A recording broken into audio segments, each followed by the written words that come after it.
inyong kasing-kasing. Pagbutang sa dugo ni Kristo sa inyong kasing-kasing, kay inyo siyang gidawat, ingon nga manluluwas. Ato siyang gidawat, ingon nga manluluwas. Ang tanang salas to kasing-kasing, naligyo. O kung dunay sala nga musulod, ang gatong sala nga musulod, matunaw. Hindi man ganang sa kagahom, kung sa nga gahom ang ihatag sa Ginoo kanato. Cleansing through His blood. Cleansing through His blood. Ano? Ang dugo niya naghinlo kanato sa tanan naton sala. I-underline na ko ng word ninyo nga. A word yan na all. Ay, all yan na word. All. Underline na. Ano man, importante na. Nabay all nga partial dili. Nabay all nga katunga. Nabay all nga 1/4. Nabay all nga ang uban rang sala.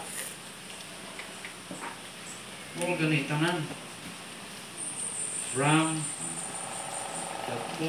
the point of birth ngadto sa kamatayon, no? Gikan sa pagbataw na to, padulong sa itong kamatayon, tanang sala, diha, tanang sala, gihugasan sa dugo ni Jesus Christ. Naman, magduda pa ta sa grasya sa Ginoo? Muna hinungdan na dili nakaganahan ng pagkasala. Muna hinungdan kung tintalon ka sa yawa, tintal ka kausa, paduha, muna hinungdan nga di ka malipayon. Sulay na mo, ako kasulay ko. Di ko malipayon. Natintal ko sa pagkasala, di ko malipayon. Nabiya ko kung ibalik ko sa Ginoo. Amen. Bisan karon, doon ay daily patol gihapon ka na ko, bato sa sala. Pero akong nabantayan ang Ginoo hatag gyud grasya nga makadaog ko. Amen. Sa mga katigawan. Doon ay mga panahon nga pamati na ko di makaya. Pamati na ko very strong ang temptation. Pero sa panahon nga mag-pray ko sa Ginoo, Lord help me. Ang Ginoo diha dayon mo rescue dayon ako. Amen. Tabang dayon ako. Pinahod nga inyo po nang nasinati sa inyong kinabuhi. So kaning last na point. Ang kaluwasan di ay naghihatag sa Ginoo nato tungod sa grasya. Nahimutang mag-aambit sa Holy Spirit. Nahimutang mag-aambit sa Holy Spirit. So nang mag-aambit sa Holy Spirit. Nahimutang partakers ba? Partakers. Kabalo mo sa game mo ni Peter?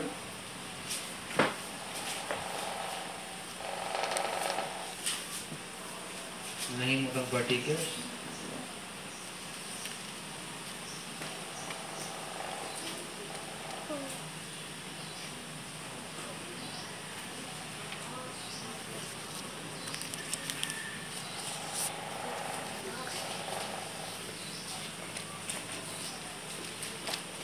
Sa 1 Peter chapter 2 verse 2 o 3, sama sa mga bata nga bago pang nahimugso, tinguhaan ninyo ang espirituhan ng gatas nga walay sambok, aron nga pinaagi niini kamo mga nagtubo ngadto sa kaluwasan, sanglit nakatilaw man kamo sa pagka mapuanguron sa Ginoo.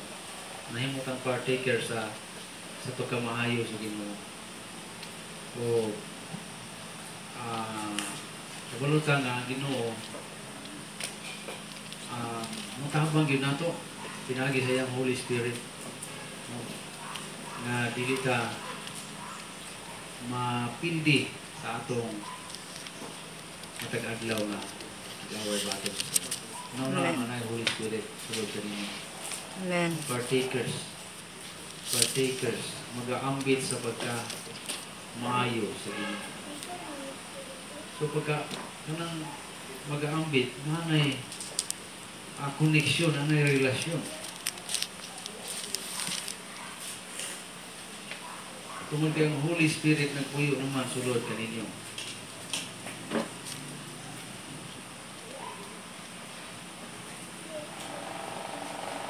Ano makita sa Romans chapter 8 yapon. Balik ko sa Romans chapter 8.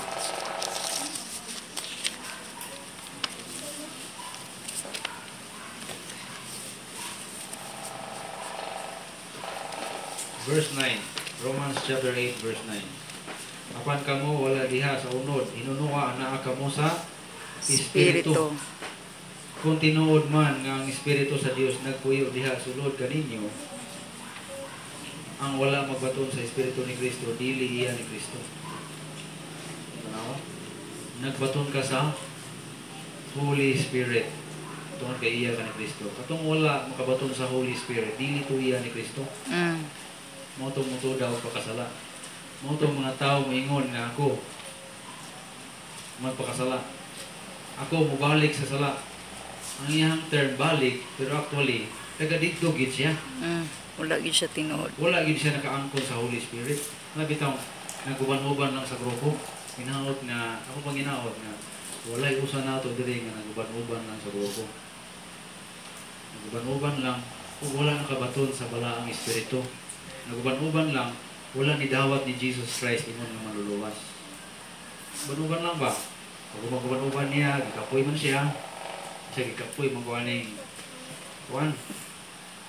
Balaan nga kinabuhi. Mubalik ko dito sa sala. Balik pa yung term. Actually, taga dito gid sa daan. Pero gaban-uban lang. Ha? Nakadungong sa pulong sa Ginoo. Kadungong sa wali, kadungong sa Holy Spirit, pero wala kadawat ni Jesus Christ naman ang magluwas. Balik siya dito sa iyang karaan kinabuhi. Tungod kay mo gito ang iyang tinuod na kinabuhi. Pero lahi gitong wala kauban-uban sa grupo kay naagyo yung Holy Spirit sa iyang kinabuhi. Naon sa ingon? Kamu. Apan kung ana-ana si Kristo sulod ninyo, bisan patay ka mo mga lawas tungod sa sala, ang inyong mga espiritu buhi tungod sa pagkamatarong. Amen. Buhi ta. Itubangan sa Ginoo tungod sa pagkamatarong. Kung payo, sa verse 11, kung nagpuyo sa sulod ninyo ang espiritu, That raised Jesus sa from the nagbanhaw dead. kang Jesus gikan sa mga patay, siya nga nagbanhaw kang Kristo, Jesus gikan sa mga patay, maghahatag usab og kinabuhi nganha sa inyo. May kamatayong mga lawas pinaagi sa iyang espiritu nga nagpuyo sa sulod ninyo. Remember, na ay Holy Spirit nagpuyo sa sulod ninyo. Siya maghatag ninyo kinabuhi. Sa mga kinabuhi, kinabuhi na may kadaugan batok sa sala. Muni real, muni tinuod na kinabuhi. Kinabuhi ba nga wala diya sa sala, wala na kinabuhi sa kasalanan. Muni gi-describe sa Ginoo nga life. Diba ang purpose sa Ginoo anong yan siya tagaan tag life. We may have it more abundantly. Kinabuhi na gawas nun sa kasalanan. Kinabuhi na wala gyud diha sa kasalanan. Pero kabalo mo kinsay makatabang na to ani ang Holy Spirit. Ang Holy Spirit.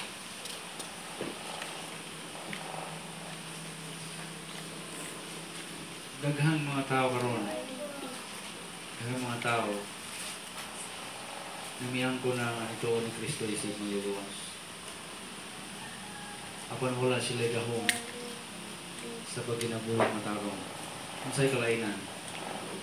Basi unahuna ra nila nga nagdawat sa ni Kristo pero wala gid nila. Silang kasing-kasing. May tao na unahuna ra pero wala gid sa kinasing-kasing. Ang kalainan katong tinuod gid nagdawat ni Kristo na ay Holy Spirit, may tabang nila sa pagkinabuhi matarong. Karon hinaot nga di nang ka magunahon na kung di tinuod gid na sa imong kinabuhi karon. Tinuod gid sa imong kinabuhi, nakabaton ka sa Holy Spirit. Nakabaton ka sa kaluwasan. Tinuod gid nga imong ginusulan ang imong mga sala o midawat ka ni Jesus isipin mo ng Amen. Karon before we close, muna akong hagit ninyo. Kung ka na mo tinuod, kung ka na tinuod. Pastor, wag pa po kasiguro sa akong kaluwasan. Muna gibuhat ni Rachel o ni Hannah Rose, pagkamutangan ako. Honest din sila. Pastor, wala pa po kasiguro sa akong kaluwasan. Itulingon ko, share ko ninyo rin sa pulong sa Ginoo kung sa akong pagsiguro sa kaluwasan. Mga verses ako gihatag, ngunit gingon sa Ginoo, makasasala kita. Imo na Ginoo nga walay matarong nato bisan usa. Imo na Ginoo nga tungod sa atong sala madto ta sa impierno. Imo na Ginoo nga namatay siya sa krus aron pagbayad sa atong mga sala. Aron bayaran niya ang silot sa atong sala, aron bayaran niya ang tanan natong sala. Imo na Ginoo gihigugma sa Dios ang kalibutan, gihatag niya ang iyang bugtong anak aron ang bisan kinsa nga motuo kaniya dili malaglag o dili makabato ng kinabuhing dayon. Amen. Amo na ito, gusto lang kitagahan na mag-pray sa Ginoo. Kasabot na ko sila ng muli, Romans chapter 10 verse 8 and 9 na kung imo rin isugid sa Ginoo sa iyong babaw, motuo ka sa kasing-kasing, maluwas ka. O bisan kinsa nga magsambit sa ngalan sa Ginoo, maluwas. Adunay gyud siguro ang kaluwasan di sa ang Ginoo sa mga mudawat ni Kristo isip manluluwas. Amen. Muna ito nung utang ko, mas nag-pray sa Ginoo kasing-kasing. Utang ko karon masiguro na inyong kaluwasan. Yung sa yes pastor nasiguro na inyong kaluwasan. Inawag nga kamo dali katungkol pa ka siguro inyong buhaton ng desisyon sa natin sa kadesisyon na nakasalalay ang imong eternidad. Kung ibuhaton ni mo ning nga desisyon, yun ang Ginoo, sa walay katapusan, muadto ka dito sa langit. Amen? Amen. Ang pamanok. Ang pamanok. Amen lagi. Lagi, amen.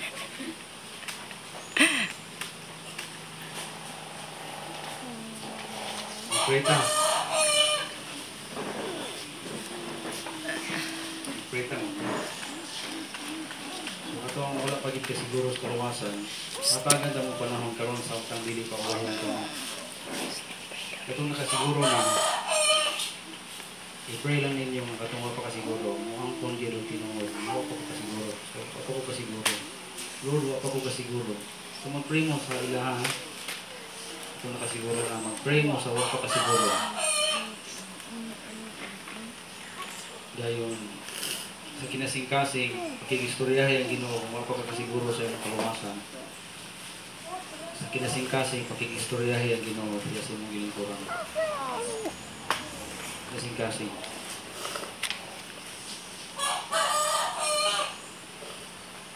Tingali mo na ito mga panahon na ikaw muhimo sa maong desisyon. Hindi mo dawato ng grasya sa Ginoo. Ang kaluwasan na wala bayad. Hindi mo tuuhan si Jesus Christ. Ang mga kaluwas niya. So, mag-pray lang ka diya sa iyong lingkuran. Istoryahin Ginoo. Kanong na igang dawaton si Ginoo. Ginoo, walay iyang isalikway. Bisan kinsa na mudo sa niya, dili niya isalikway. Bisan kinsa na musalig sa Ginoo, dili mo lawan. Bisan kinsa na mudo sa Ginoo, iyang luwason.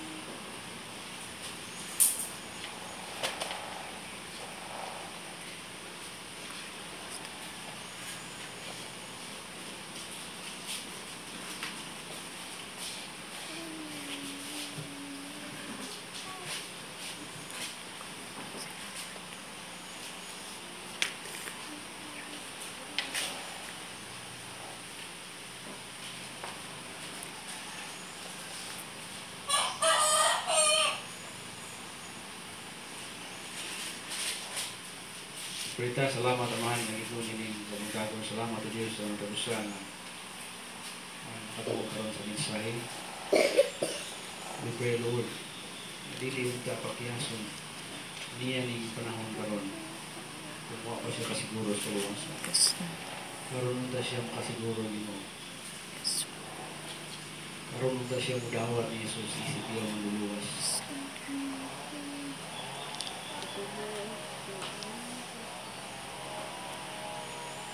Kung gusto niyo dawaton si Jesus isip manluluwas, karon nimo siguro mo. Kung pa ka kasiguro sa kanya, karon nimo siguro. Kung di ka mag-ampo sama nini, sa panini Ginoong Jesus, sa akong ila na akong kasasala, kung dili akong makaluwas sa akong kagalingon. Ikaw na yung Ginoo ang makaluwas na ako. Kung sa luwas ako, susulod sa akong kasing-kasing. Karoon ikaw na nga ang sundon. Amen. Salamat sa Ginoo kung imong gidawat sa Jesus, imong luwas. Ang Ginoo nag-promise sa Romans chapter 10, verse 9 and 10, na kung imong ipadayag si Jesus, imong na imong maluluwas. Kung nagtuo ka diya sa kanising-kasing, maluwas ka, maluwas ka.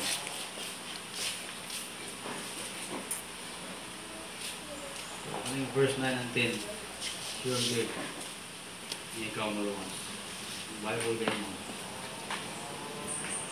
Natinala ba mo sa grasya sa Ginoo? Amazing grace. Nabisan kita makasasala. Giluwas kita. Amazing grace, how sweet. Katingalahan kayo na. Kaya atong naibawan. Kaniyadto. Nga dili ka maluwas. Tungod kayo makasasala kita. Ang atong naibawan kaniyadto. Nga maningkamot ka sa atong kagalingon. Maningkamot ka nga di ka makasala. Pagkahuman sa adlaw, atong na-realize na daghan na itagsala nga nahimo. Pagkahuman, ningon ta nga di kita maluwas ani kay makasasala kita. Apa niabot ang grasya sa Ginoo, ningon nga bisan kinsa nga mutuo sa Ginoo maluwas. Pagkaroon ta batong tagaluwas. Amazing grace. Itong katahong. Our chains are gone. One, two,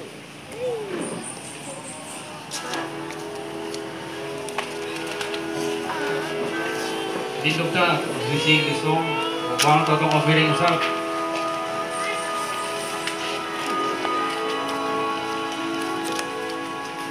Amazing grace, how sweet the sound that saved a wretch like me.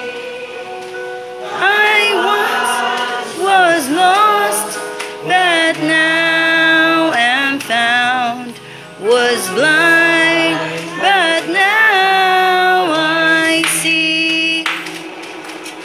'Twas grace that taught my heart to feel.